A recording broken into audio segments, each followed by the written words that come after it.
Why so many people fail in business. That is the subject of this short video. Now, probably a lot of different reasons, but I'm going to give you one of the main ones. And it comes straight out of a book that I want to offer to you absolutely free. Hey, by the way, I've been self-employed for 30 years. And there's been so many times when I should have declared bankruptcy and I didn't.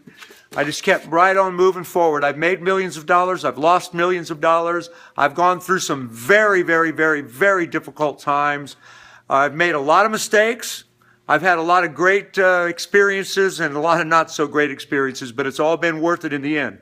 It's all worth it in the end. It's a harder road, no question about it. Don't let anybody tell you that business is some easy kind of thing.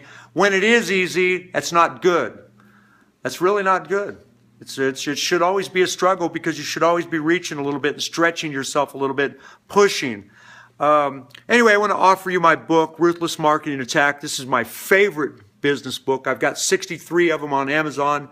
This one is my all-time favorite. It's yours free. I'm looking for joint venture partners. Go to heytj.net, heytj.net, or click on the link on this page if you're not watching on YouTube. So, why so many people fail in business? On chapter 2 of this book, I give you a story of 2 people that helped me a tremendous amount.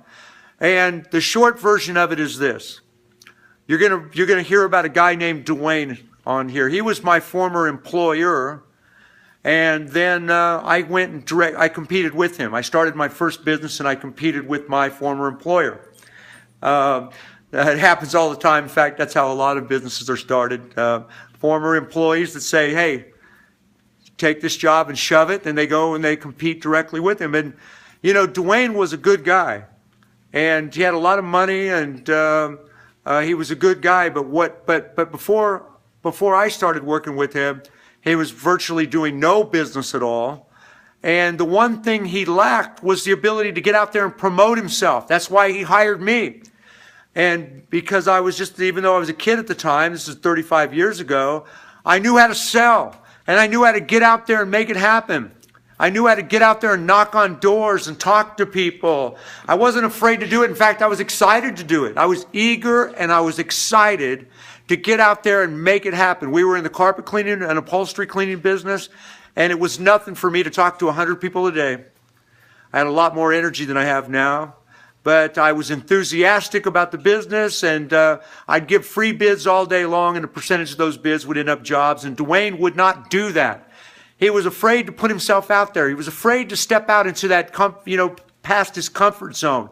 He was afraid to promote himself. That's why he hired me, and ultimately I ended up starting a business with another guy you'll meet in that book in chapter 2, a guy who was just as, anyway, I'll tell you the story in the book. I want you to get the book. But a lot of people don't succeed in business because they just don't want to move past their comfort zones. They don't want to push themselves hard enough. They don't want to do the things that make them uncomfortable. They're looking for an easier, softer way. They don't want to promote themselves. They don't want to sell. And, if you don't want to sell, you're self-employed, you don't want to sell, you better hook up with somebody that does. You better treat them really well or they're going to do what I did. They're going to move on. They're going to move on, start their own companies and compete directly with you. And that's just the way it is. Right, wrong, good or bad. Sales and marketing and promotion. Those are the things that make the cash register ring. Those are the things that make business happen. And anyway, a lot of business owners just won't want to do it. And anyway, get my book, please. I know I want to keep this short, simple. Learn how to become a good marketer. That's the whole secret here. Ruthless Marketing Attack is my favorite book. Not my best-selling book, but it is my favorite book. 34 chapters in here, gives you my greatest marketing secrets. Get this book right now, heytj.net, heytj.net, or click on the link on this page if you're not watching on YouTube. Let me send you this book, and I'm looking for joint venture business partners. I hope we'll make money together, and if a guy like me can make millions of dollars, anybody can. But like I said in the beginning of this video, I've gone through a tremendous amount of great times and not so great time.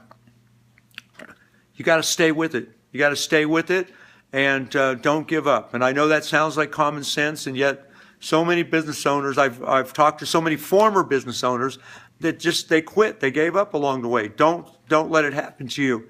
Thanks for watching this video. I hope to meet you someday soon. And reach out to me at heytj.net or click on the link on this page. And bye for now.